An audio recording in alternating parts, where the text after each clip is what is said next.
Hey guys, tonight we begin with lace lilies and lifelong disappointment. You're standing at the altar, or rather, you've been placed there. Your dress is stunning yards of white fabric that cost your family a terrifying chunk of your sister's dowry. The lace digs into your skin, your corset has rearranged your organs, and your veil is doing an admirable job of hiding the fact that you're holding back tears, nausea, or possibly both. He stands beside you, your husband. Well, in 6 minutes he will be. He's older. Not wildly so, but enough that you've seen the creases near his eyes. You met him twice, once at tea, once at dinner when your mother said he has a modest income and no visible boils. High praise. The second meeting ended with an engagement ring. You didn't pick it. You also didn't say yes out loud, but silence was consent. And your father's handshake was the real signature. The ceremony is beautiful florals, organ music, and a priest who hasn't blinked in 5 minutes. You're not asked if you take this man to be your lawful wedded anything. You're told, in a voice that suggests you've already agreed, and it would be inconvenient to back out now. Victorian vows are poetic grand and quietly terrifying. You promise to obey, not love, not cherish. Obey, like a dog. Except dogs at least get affection. So before you get comfortable, take a moment to like the video and subscribe, but only if you genuinely enjoy what I do here. And drop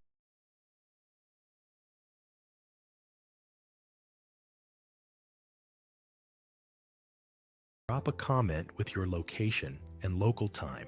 I always love seeing where in the world we're surviving these time machines from. Now dim the lights, maybe turn on a fan for that soft background hum, and let's ease into tonight's journey together. You exit the church to applause rice and the realization that you've just traded one man's roof for another's rules. The carriage smells faintly of sweat and too much perfume. Your new husband, let's call him Arthur, because there's always an Arthur, smiles like someone who's just completed a real estate transaction. Because in many ways, he has. You're now legally part of his assets. Under coverture law, once married, your legal identity is absorbed by his. No property, no vote, no legal right to your own children if you ever have them. You are no longer you. You are Mrs. Arthur Pembroke. A very fancy shadow. Your mother told you marriage would be a woman's true calling. She didn't say it would feel like being auctioned. Your father told you Arthur was decent. He didn't mention Arthur drank sherry with breakfast and sometimes shouted at servants until they cried. The servants, incidentally, are now ranked above you in personal freedom. At least they can quit. Now the reception. You smile until your cheeks ache. You nod as elderly women tell you how lucky you are. You thank them, even though you've never felt less lucky. Someone plays a piano. A small child asks if you're going to have babies soon. You choke on a sip of lukewarm punch and nod again. The cake is exquisite. White icing, sugared violets, 2 tiny figurines on top, a bride and a groom. Frozen smiles. Yours looks eerily like you vacant, immobile, glossy-eyed. Fitting. Arthur gives a speech. It's charming, a little dull, and includes the phrase, "tamed at last," which earns a hearty laugh from the crowd and a quiet scream from your soul. You feel your stomach drop, like it's trying to leave the party early. But it can't, and neither can you. Now comes the part no one says out loud the wedding night. It's expected, not optional. You'll retire early to a bedroom decorated in pinks and creams, as though the color scheme can soften what's about to be a profoundly awkward evening. No, he won't force you. That's illegal. Sort of.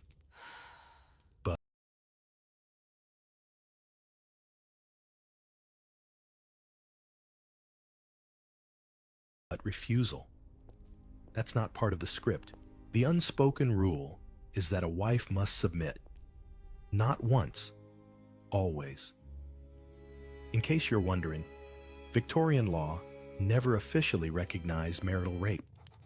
You married him. That meant legally consent was baked into the vows, like the fruitcake that now sits uneaten on a table no one's cleaning up. By the way, Victorian men were encouraged to sow their wild oats before marriage. For the sake of experience, you were told to avoid staircases lest your virginity trip and fall out somehow. So now you face a man who's been to brothels and laughed about it over cigars, and you a girl with zero context and a head full of whispered warnings about purity are expected to just go with it. But let's not linger there too long. You survive the night, barely. You're not sure what just happened, only that you ache in strange places and feel strangely older. And not in a wise, grandmotherly way. More like a bruised peach on a too warm shelf. The next morning, you are praised for your good behavior. You're not praised for being brave or clever or even awake, just obedient. And so begins your life as a Victorian wife. No career, no independence. But hey, free housing, right? Let's pause here for a historical fact.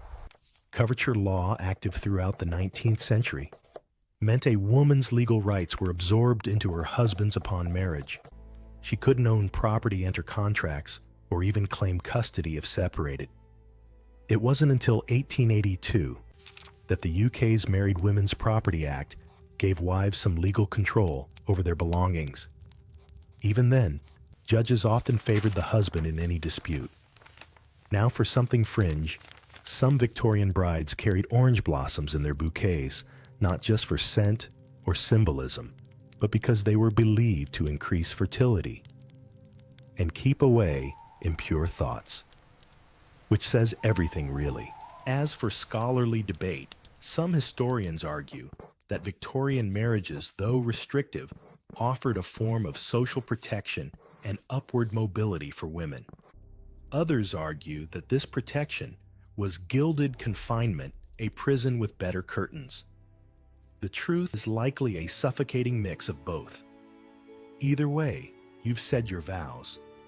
The ribbons and rings have settled, and your future now lies with Arthur, his expectations, and a life where your primary skill set will be smiling through unbearable dinners. It's only day one. You've got decades to go. The wedding is over. The flowers are wilting in their vases, and you've officially joined the prestigious and invisible order of Victorian wives. But let's rewind for a moment. How did you even end up here, draped in white satin and existential dread? You didn't choose him. You weren't meant to. Victorian marriage was a transaction, and you were the coin. Your parents orchestrated your engagement with the same enthusiasm as a business merger.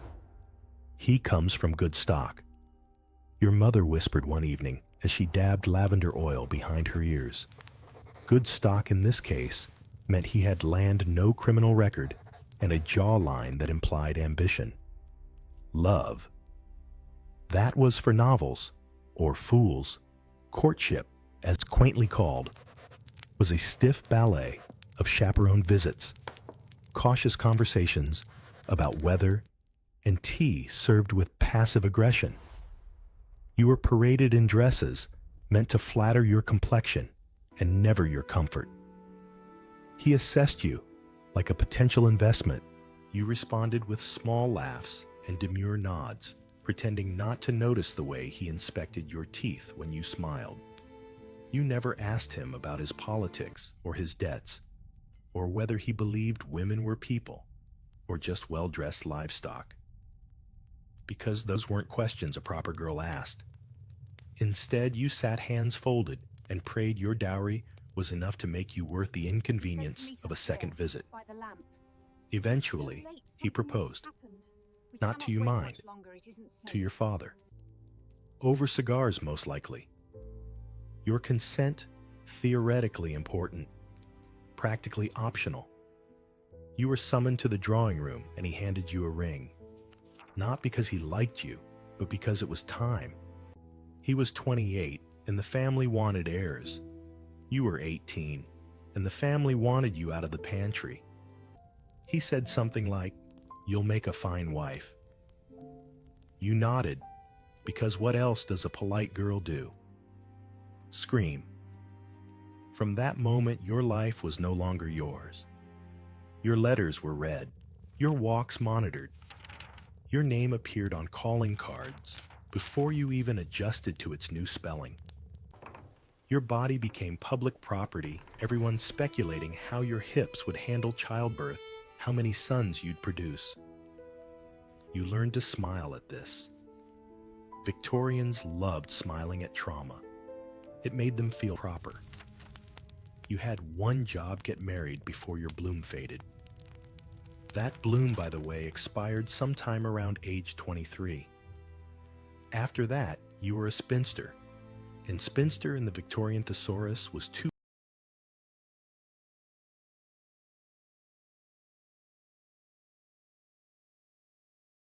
words away from witch. So you played the game. You practiced piano pieces you hated. You smiled when your mother made veiled threats about being left behind.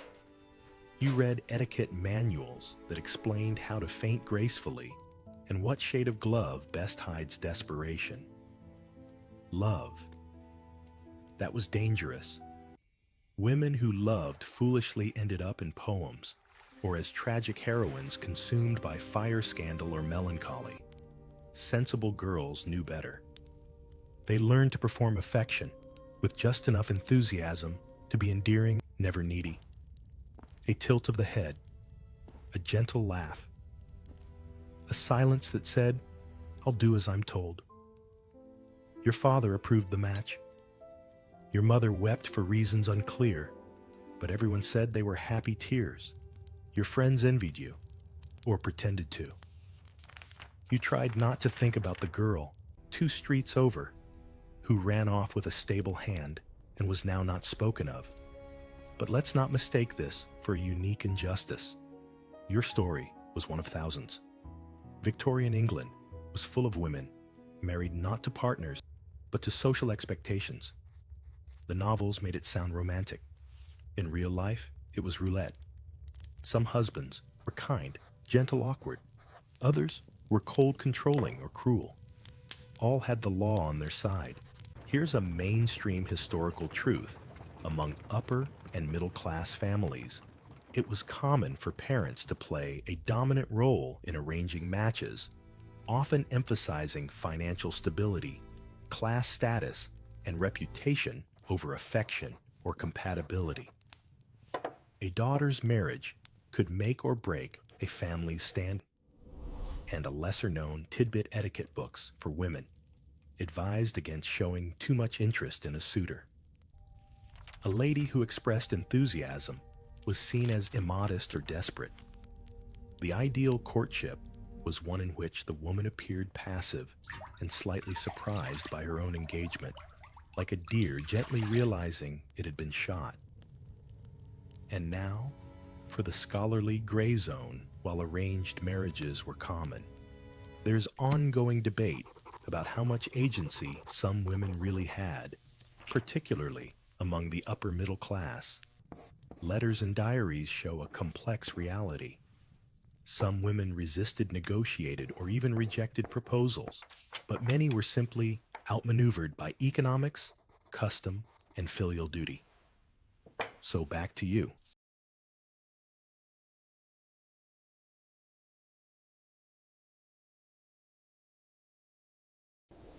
You're married now. Chosen, packaged, and presented. But the echoes of your engagement still ring in your head. How little it had to do with who you are and everything to do with who your father was. You wanted something else. Maybe not a fairy tale, but a choice, a voice, a say in your own story. Instead, you got Arthur. And society thinks you should be grateful. You look at him across the breakfast table. He's reading the paper. You're sipping tea that tastes faintly of dust and disappointment. You say nothing. Victorian wives weren't expected to speak unless spoken to. And today, he's not in the mood for small talk. You fold your hands and wait. And maybe, just maybe, you wonder what it would have been like to run off with the stable hand. You're on your honeymoon, supposedly. But nothing about this feels like a celebration.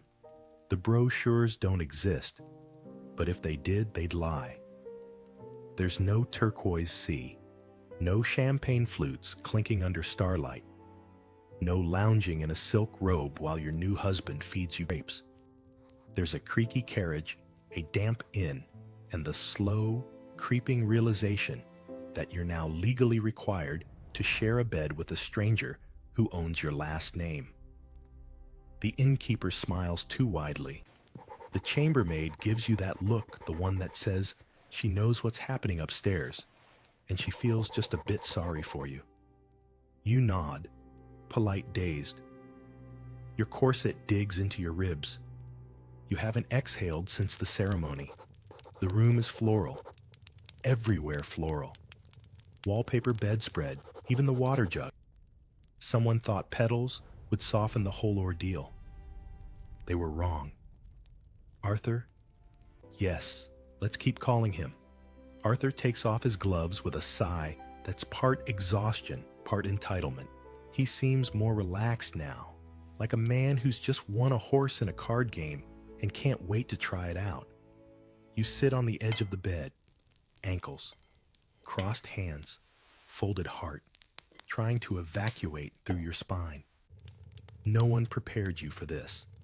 You were given instructions, vague, useless, and coded in euphemism. Are you certain this is Be the good to case? your husband. It must be. Trust nature. We were told to wait by It the won't be lamp unpleasant post. if you're pure of heart, whatever that means. Your mother cried before the wedding. Not because you were leaving, because she remembered her own wedding night. She told you to lie still, to think of something nice, to pray. Arthur isn't cruel. He's not kind either. He's efficient. You undress behind a folding screen, every rustle of fabric sounding like thunder. He doesn't watch. He waits. When you emerge in your linen shift, he says nothing, just lifts the blankets and gestures. You climb in. Because what else do you do? And then it happens. Clumsy, fast, silent. Afterward, he falls asleep. You don't. Victorian society loved to talk about the sanctity of marriage, but the mechanics, taboo. Women were told nothing, taught nothing.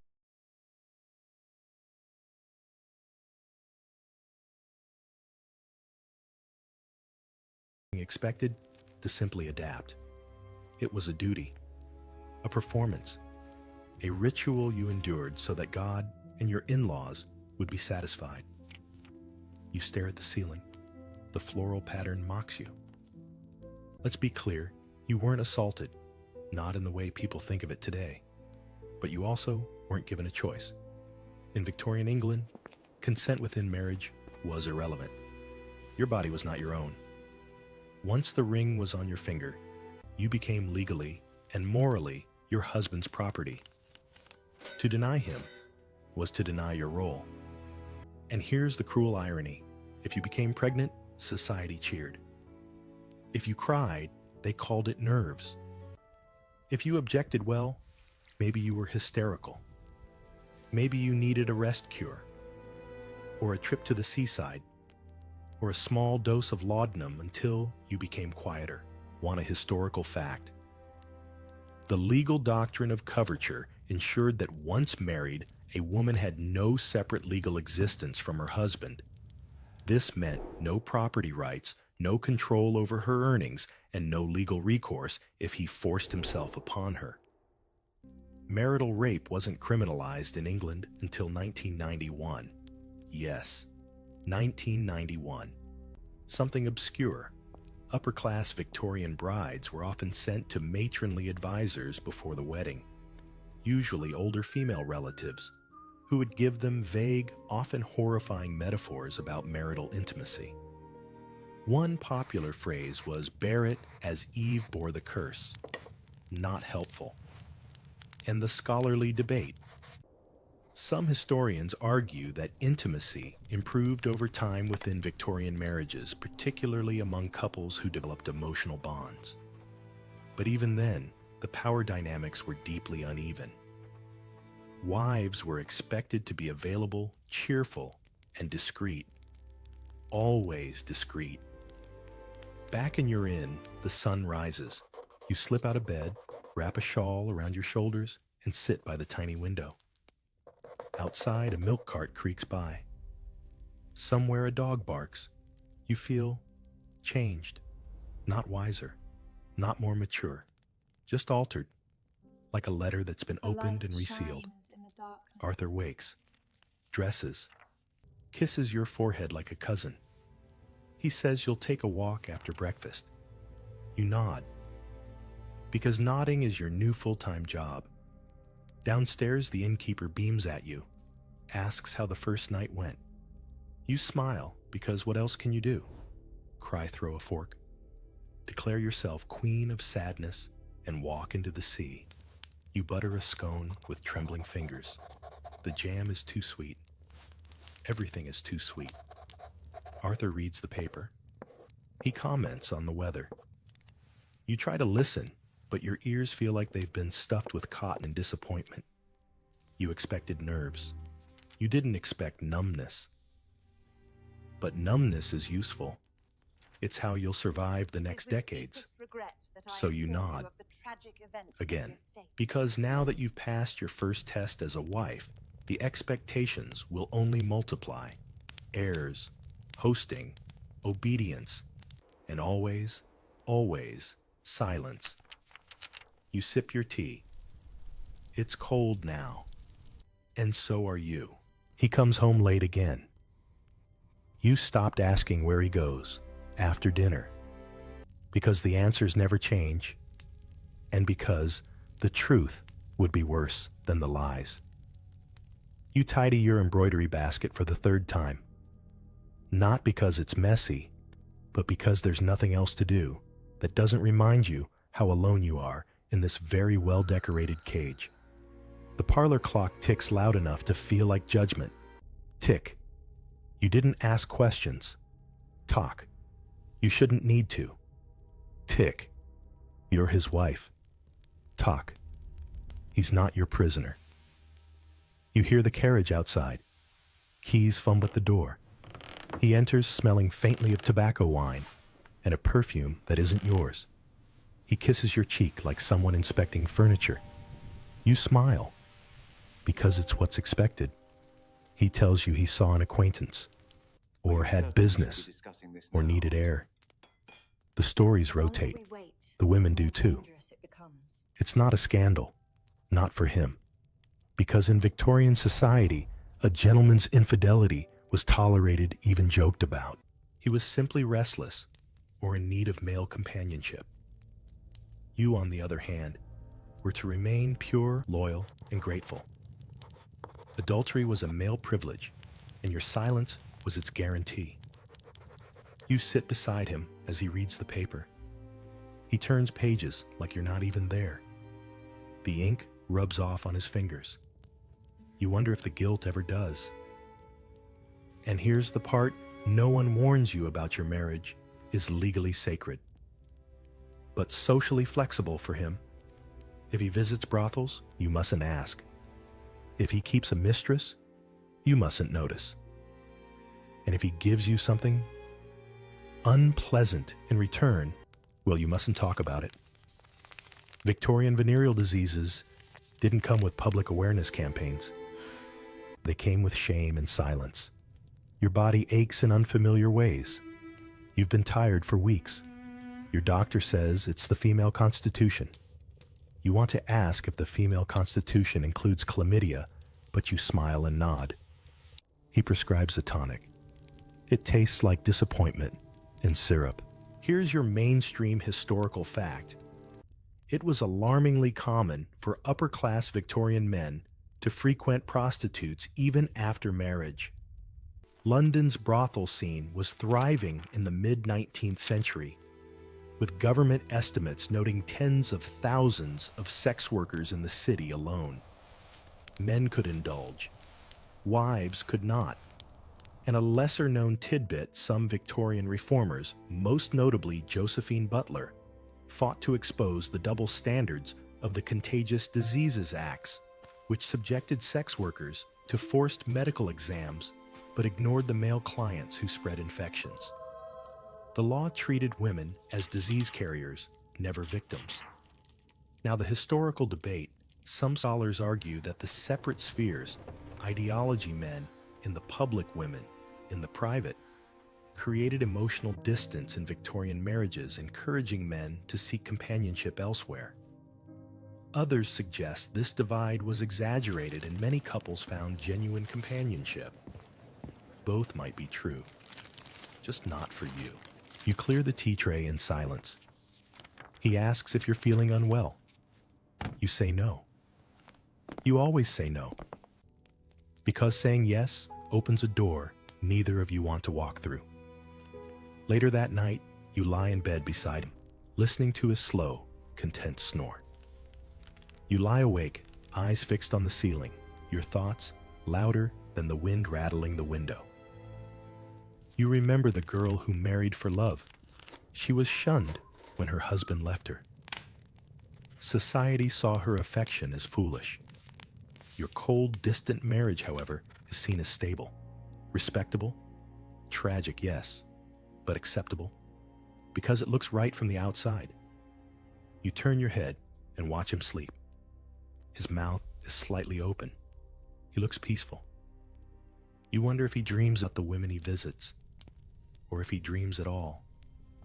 You miss being touched kindly, being looked at like you were real. You miss being missed.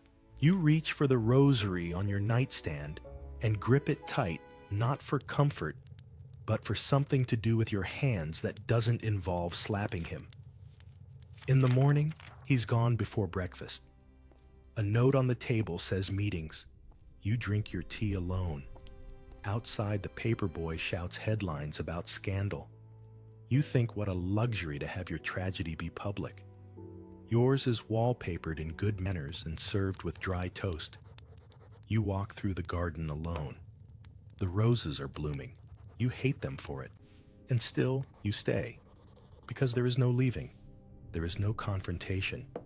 You are a Victorian wife. You endure. That is your virtue. If he strays, you pray harder. If you hurt, you smile brighter. If your heart breaks, you arrange the tulips and say nothing. Because you, dear listener, are respectable. And that's what's killing you. You sit by the window, mending socks. Not because you like mending. Not because you particularly care for socks. But because the alternative is idleness. And idleness, they say, is unbecoming of a lady. You are now a wife. Legally. Socially. Spiritually, perhaps. But not independently. Let's talk about what that really means. You belong to your husband. No, not in the poetic "we belong to each other" sense. Not the notebook and picnic kind. You, as in your body, your name, your property, your labor, and even your thoughts are quite literally his. Welcome to coverture, the legal doctrine that erases you. Before you were married, you were Miss Eleanor Davies, a legal entity. You could own things, sign papers, inherit property. Not a lot, mind you, because you were a woman, but still you existed in the eyes of the law. Now you're Mrs. Arthur Pembroke. That's not just a name, it's a demotion. You've been absorbed, like a sugar cube into hot tea, still technically there, but entirely changed. You can no longer sue or be sued. Sign a lease. Own a bank account. Keep your own earnings. Make a will without his approval. You couldn't even vote, but now you can't even argue. Your husband controls it all. If you inherited a little sum from a dead aunt, it's his. If you publish a novel under your own name, the royalties go to him. If he spends it all on horses and cigars, oh well. You might think this sounds medieval. But no, this is 1853. This is Enlightenment. This is the age of railroads and Darwin. But when it comes to you, it's the Stone Age and petticoats. What's worse, society agrees. You are not a person anymore. You are an extension of your husband's identity. Think of yourself as legal wallpaper, decorative, mute, and difficult to remove. Here's your mainstream fact under the English legal principle of coverture. A married woman, a female covert, had no separate legal existence from her husband. This law remained in force in various forms until the Married Women's Property Act of 1882, which was considered revolutionary simply because it allowed wives to keep property they already owned. Now, for something you won't see on a tea towel, some Victorian women resorted to disguises or secret banking just to hold on to what was theirs. Hidden accounts, false names, and coded correspondence became the desperate toolkit of women who didn't want to see their dowries disappear into the nearest gentleman's card game. And the debate historians continue to question how universally enforced coverture really was. Some argue wealthy women found loopholes, trusts, prenuptial contracts, clever brothers. Others insist that for the average woman, the law was a steel trap. Exception or not, the norm was clear. You disappear when you marry. You put down the sock. You pick up a letter. It's from your cousin Sarah, unmarried eccentric, living in a rented cottage with 3 cats and an alarming number of books. She writes of late-night reading, long walks, and independence. She signs her own name. You envy her, and society pities her. Because in the Victorian mind, a woman alone is suspicious. A woman alone and content is dangerous. They say she's strange, unwomanly, probably mad, or worse, political. But you, with your lovely drawing room and fine linen, are considered successful.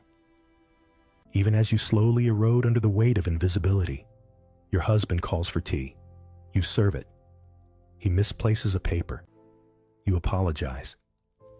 He makes a joke about women not understanding investments. You laugh. A little too loud. A little too forced. You used to write poetry. You stopped. You used to play piano. He said it gave him a headache. You used to believe you'd grow into yourself. You didn't expect to grow out of recognition. Sometimes you imagine packing a case, walking to the station, catching the night train to somewhere without rules. You picture a small town where no one knows your name, where you might go by Eleanor again. Not Mrs. Anything. But then you remember to leave is scandal. To live alone is ruin. You'd be poor, ostracized, probably labeled insane. And worst of all, you'd still be married. Because divorce, my dear, is not for the faint of class. So instead, you mend the sock. You write Sarah a careful reply. Nothing too radical. Just enough to say, I see you. You fold the letter, tuck it into an envelope, and hand it to the maid. She'll post it discreetly. She knows how to be invisible too. Back at your window, the sun dips below the trees. The street glows amber. Children laugh in the distance. You think about all the things you used to want. You try to remember when you stopped wanting anything at all. And then you pick up the next sock. Because what else can you do? You wake up with a heaviness in your belly and a strange humming ache in your lower back. It's not the mattress, though the springs do protest like a Victorian Parliament debate. No, this is something different. Something blooming. Something ominous. By mid-morning, the doctor confirms it. You're with child. He says it like a compliment, like you've won something, like your body has done the only thing it's truly good for. Your husband smiles, presses a dry kiss to your forehead, and calls you his clever girl. You nod, numb. Congratulations. You're not just a wife now. You're a vessel. Motherhood, glorious, sacred, backbreaking motherhood is upon you. The news spreads like spilled jam across the linen of your social circle. Everyone is delighted for you. The cook makes pudding. Your mother sends a bonnet. Your husband begins dropping the word heir into conversations like he invented it. You, however, are quietly terrified. Because here's what they don't print in the etiquette books. Pregnancy is a gamble. And in Victorian England, the odds are not in your favor. Your body is no longer your own. It belongs to the growing life inside it and to the expectations of everyone around you. You must walk carefully, eat sparingly, smile often. You must not read upsetting novels. You must avoid loud noises. You must definitely not express fear or doubt because pregnancy is a blessing. Prophecy says To question it is to seem ungrateful or worse, unnatural. Morning sickness is expected. Complaining about it is not. You're told ginger tea will help. It doesn't. You're told to rest, but not too much. Stay calm, but not idle. Glow, but don't sweat. Be maternal, but keep your corset on for shape.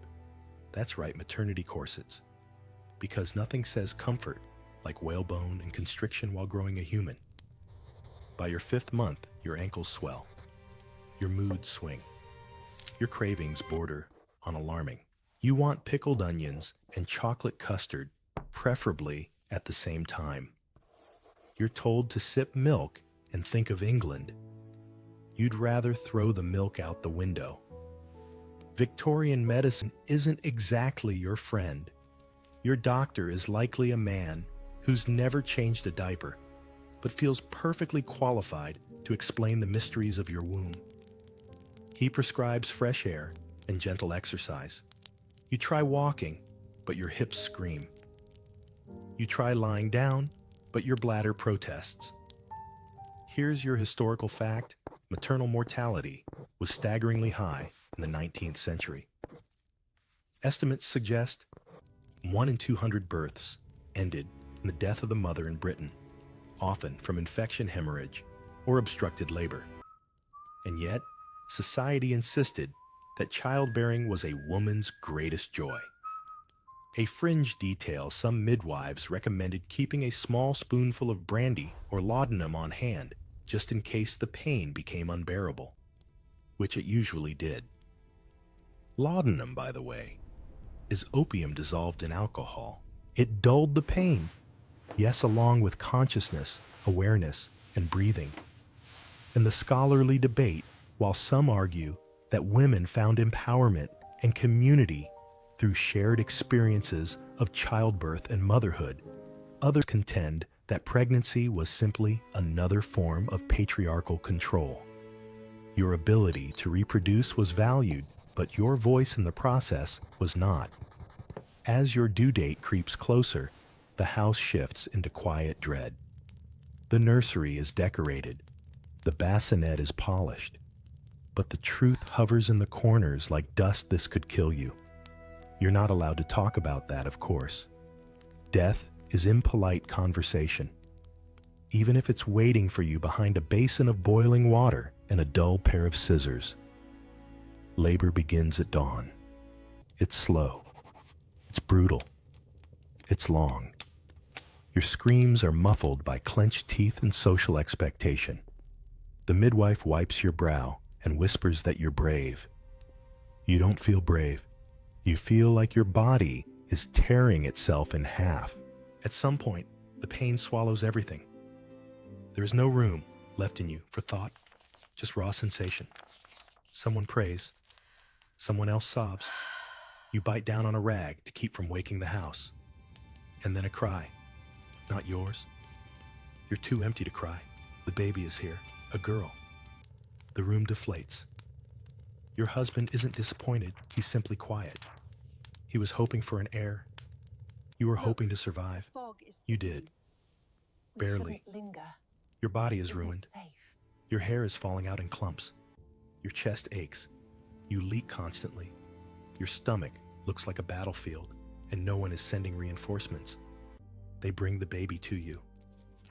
She is tiny, red-faced, and squinting at the light like she already knows what kind of world she's been born into.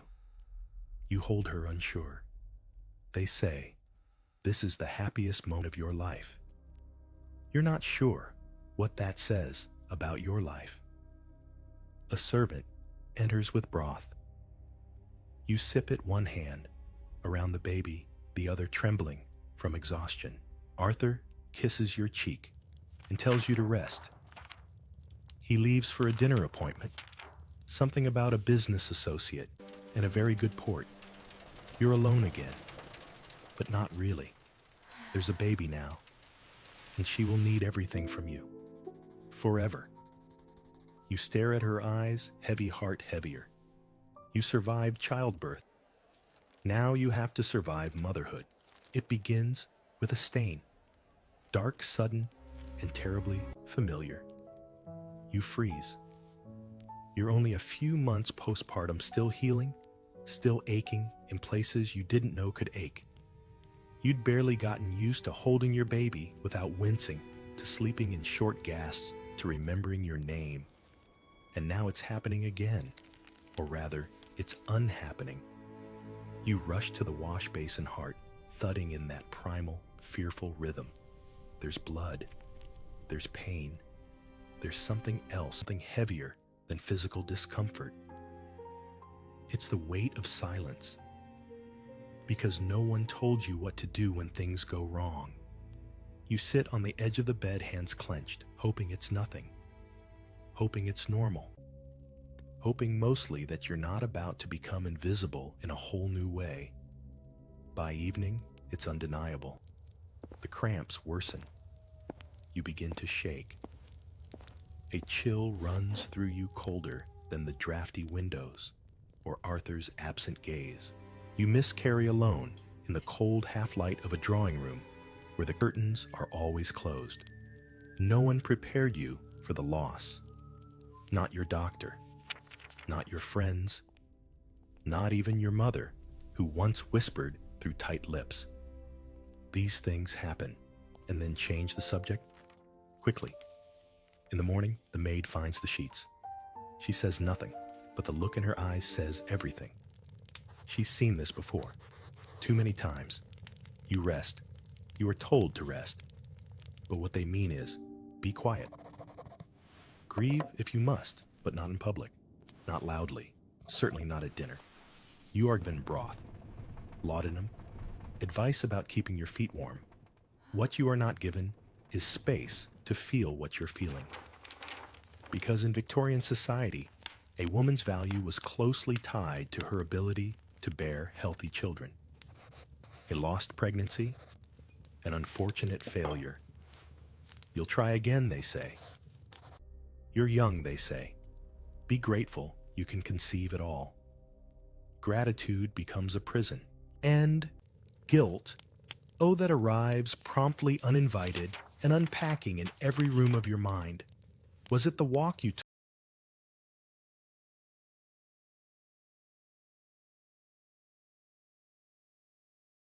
took last week? The stairs you climbed too quickly? The slightly overcooked mutton? You start apologizing to Arthur, who assures you it's not your fault, but looks disappointed anyway. To the baby you never met.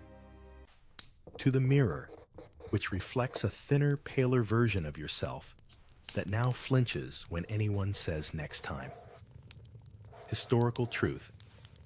Victorian women experienced miscarriages at high rates, often due to poor nutrition, untreated infections, or simply the brutal demands placed on their bodies. But medical understanding of miscarriage was limited, and it was frequently blamed on the woman's constitution or even her emotional state. Too much reading, not enough piety. Fringe detail, some etiquette guides advised women not to publicly announce early pregnancies lest they embarrass the household by failing to carry to term. because apparently your body's grief could inconvenience the social calendar. As for the scholarly debate, some historians argue that while miscarriage was privately mourned, it wasn't given the cultural space or vocabulary of loss that modern societies strive for. Others suggest that the high frequency of child loss led to a form of numb resilience, a detachment born not from coldness, but survival. You don't feel numb, you feel raw. But there's no mourning attire for what never had a name. No black ribbon for a second heartbeat that briefly fluttered, then faded. You try to return to routine. You embroider, though the patterns blur. You write letters you never send. You hold your daughter and wonder if she senses the sorrow you now carry like a second skin. Arthur doesn't mention it again.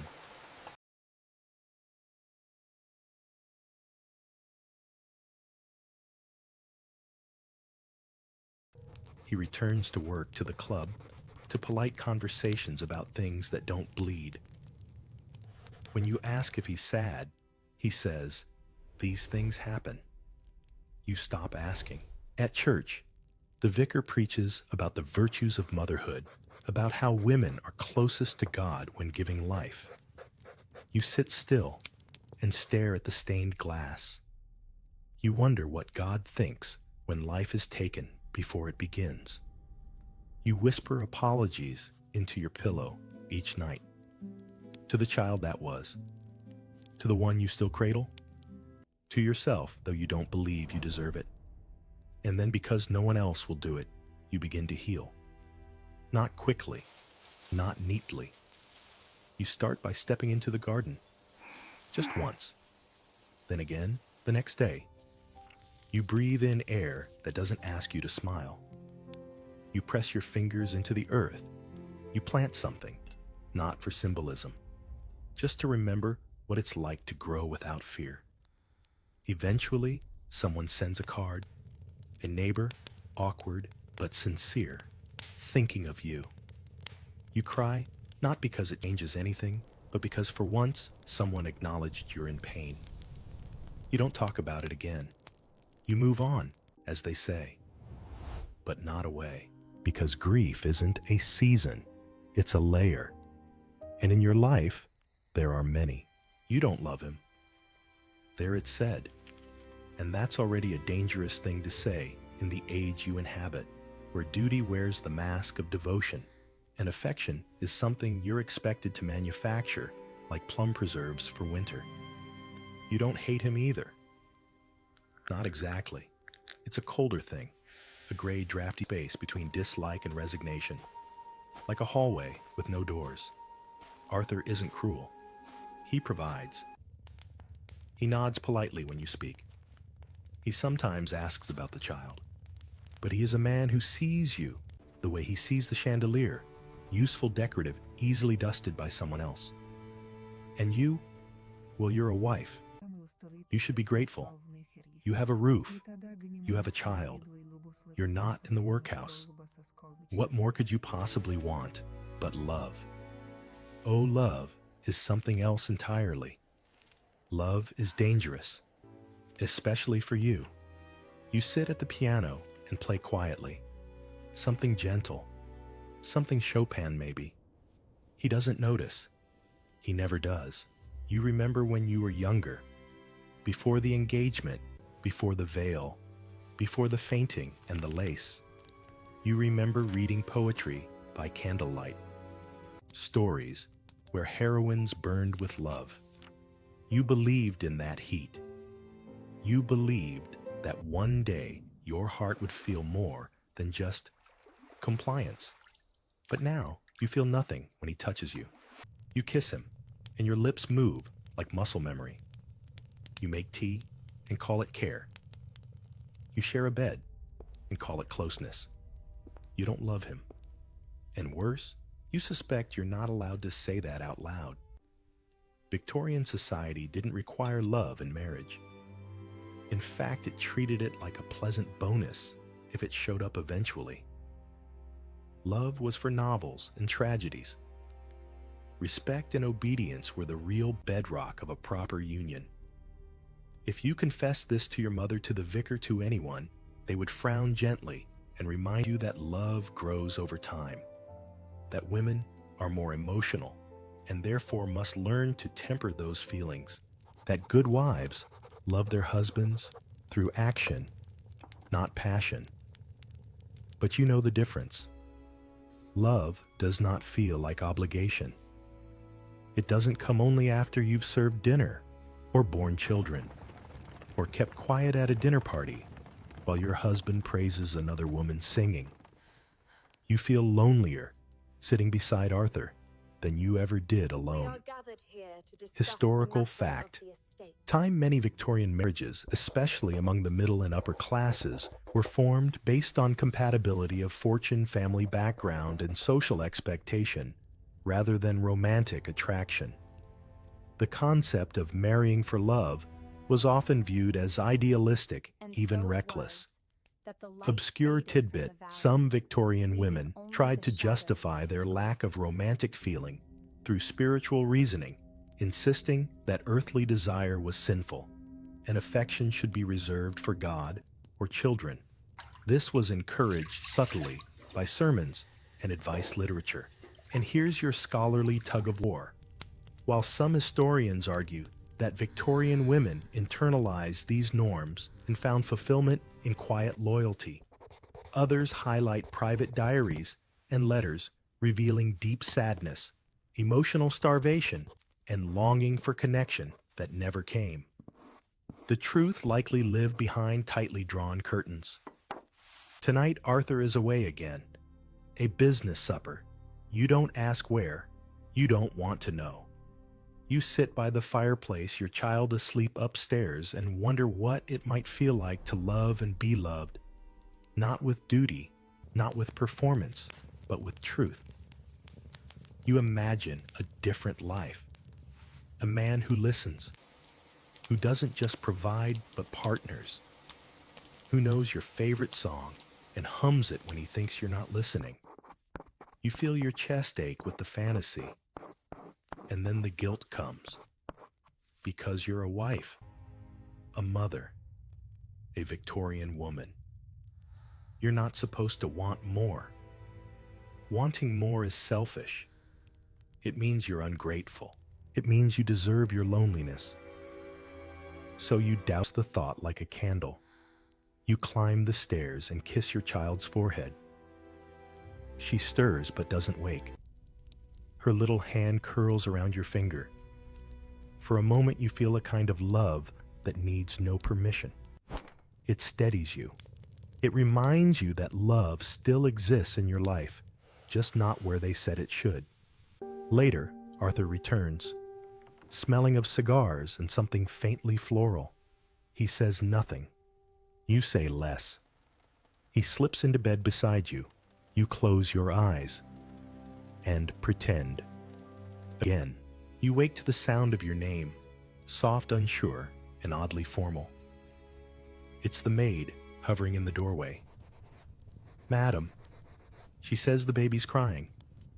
Of course she is. You sit up, your back cracking in protest, and swing your feet over the edge of the bed. It's still dark, that dense Victorian kind of night where the gas lights flicker like they're unsure they belong here. You pad across the cold floor in slippers you once thought were elegant. Now they're just damp. Everything in the house is slightly damp, including your mood. Upstairs, your daughter wails like the world is ending. You pick her up, her small body, tense fists, bald eyes shut tight. You rock, you hum, you bounce gently on your heels. The song is tuneless, automatic. Arthur doesn't stir. You feed her carefully, painfully, with the awkwardness of a mother who still feels like she's babysitting someone else's life. You wonder if your milk will ever stop leaking, if your body will ever feel like it's yours again. Then she settles. And the silence is so loud, it rings. You sit in the rocking chair, cradling this tiny human who depends on you entirely, who will one day learn what marriage means, who will watch your eyes when Arthur speaks and learn whether to marry for security or silence. You want better for her, but you don't know if better exists. Let's talk about Victorian motherhood, not the embroidered portrait of it, but the endless, sleepless, thankless version. You are her world, and yet you're so terribly alone. Arthur shows interest now and then. He asks if the child is eating, if she's healthy. He calls her dear girl when the mood strikes and ruffles her hair when he remembers. But parenting, that's not his role. That's yours. Because the Victorian household runs on clearly defined tracks. The husband governs. The wife nurtures. The child obeys. And if anyone steps off the rails, well, that's how women end up in asylums. You bathe her with lukewarm water in a tin basin. You sing when she fusses. You fumble through teething colic and strange rashes that the doctor blames on female imagination. You nurse through cracked skin and a spine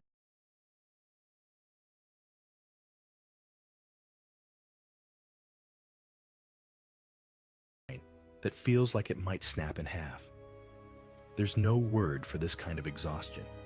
It's not just tired, it's erased. Here's a plain historical truth. Victorian women, particularly those in the middle and upper classes, were expected to be the primary caregivers for their children.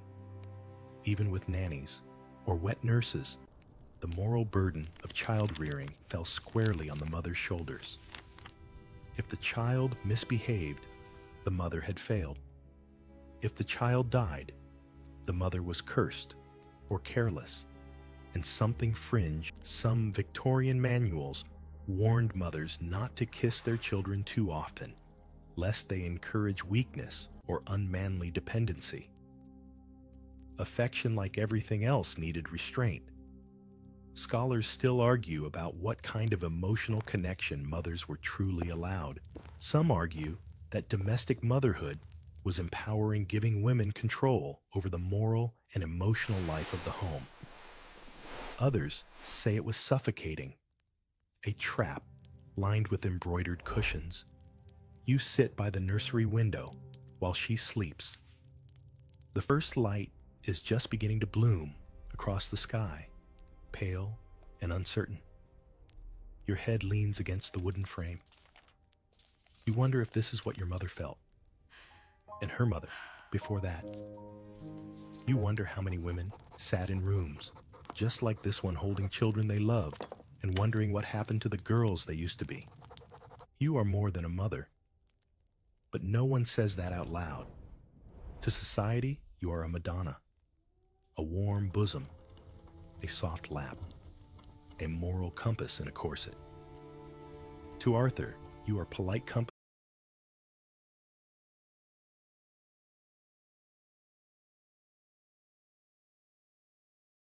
and household management, a seasonal ornament, something to dust off at social events. To yourself, you're not sure anymore, but you know you love this tiny human. You love her fiercely, and that at least still feels real. Downstairs, the clock chimes 7. You hear the servants beginning their day. You stand, you stretch, you whisper a promise to your sleeping daughter, not one you can keep. Maybe, but one that needs saying. That she will never feel like this. That she will not inherit this quiet sadness. That you'll find a way, even if you don't believe it yet. The invitation arrives on cream paper, so thick it could stop a bullet. It's embossed with gold, scented with lavender, and penned in the kind of looping cursive that practically curtsies on its own. Lady Elbridge requests the pleasure of your company for tea next Thursday, 2 o'clock sharp. You sigh. Not because you dislike tea, you enjoy tea. It's one of the few Victorian traditions that allows you to sit still without appearing lazy. But this isn't about tea. It's about being seen, and judged, and ranked.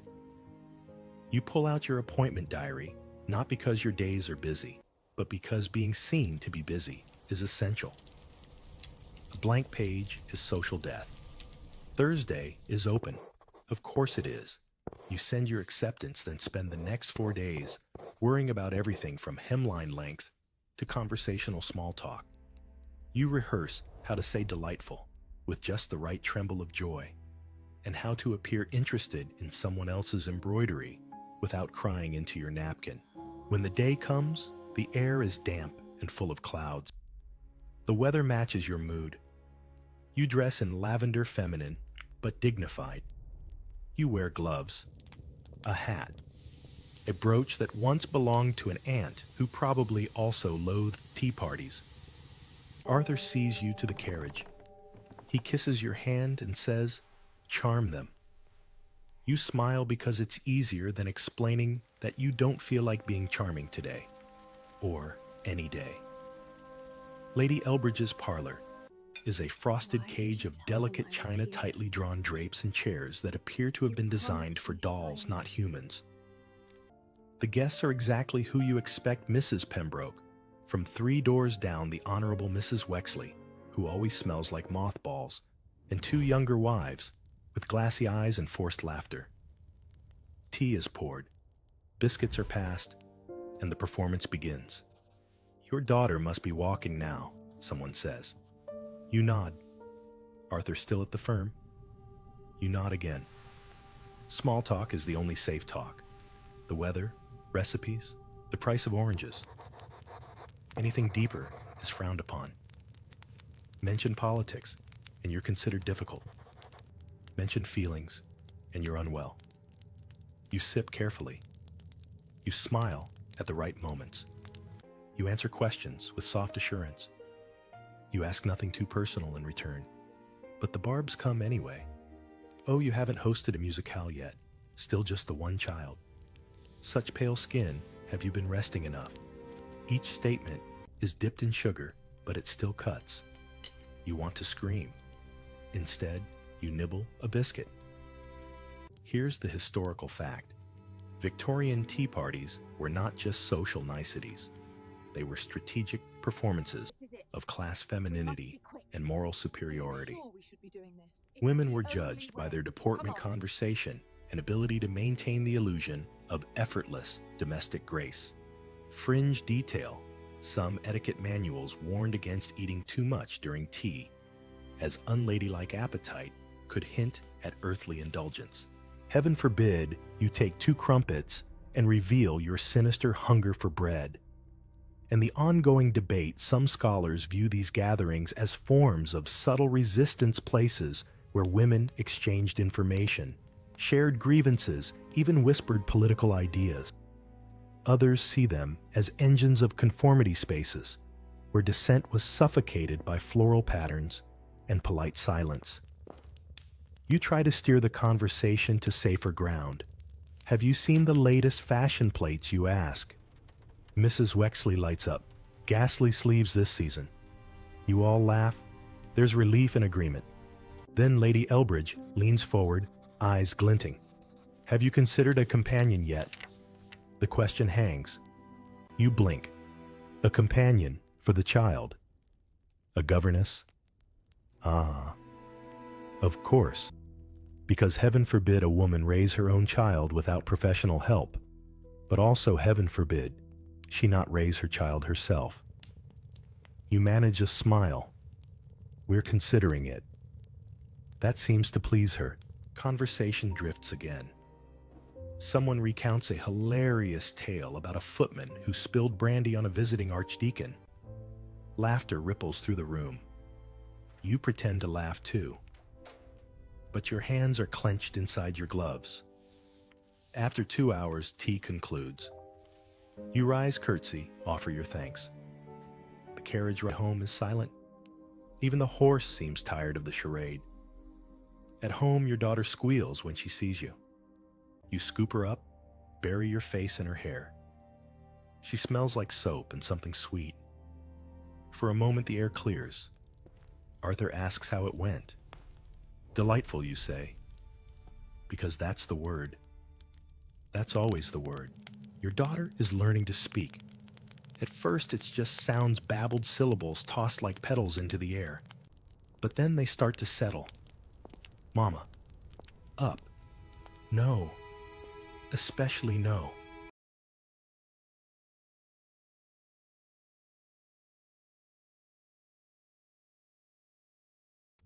She says it with conviction, tiny fists, clenched eyebrows, knitted in fierce toddler indignation. She refuses peas. She scolds the dog. She stamps her foot when you try to brush her hair. And you, tired, stretched, hollowed out, you smile like the sun just rose in your drawing room. Because no is the one word you've never been allowed to say. You watch her defiance bloom with something that might be pride, or envy, or both.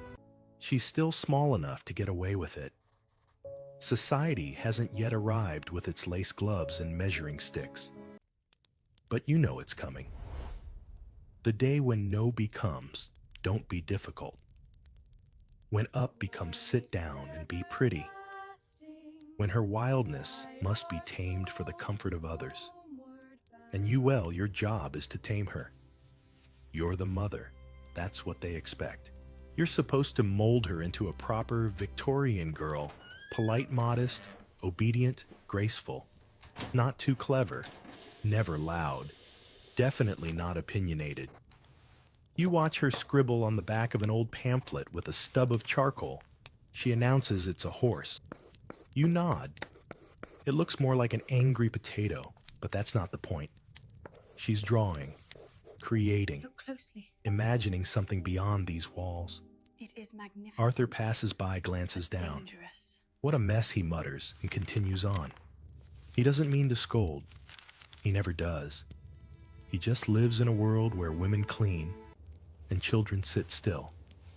You pick up the pamphlet and tuck it away. A secret masterpiece. Later that week, you're invited to a little girls' gathering, hosted by Mrs. Wexley.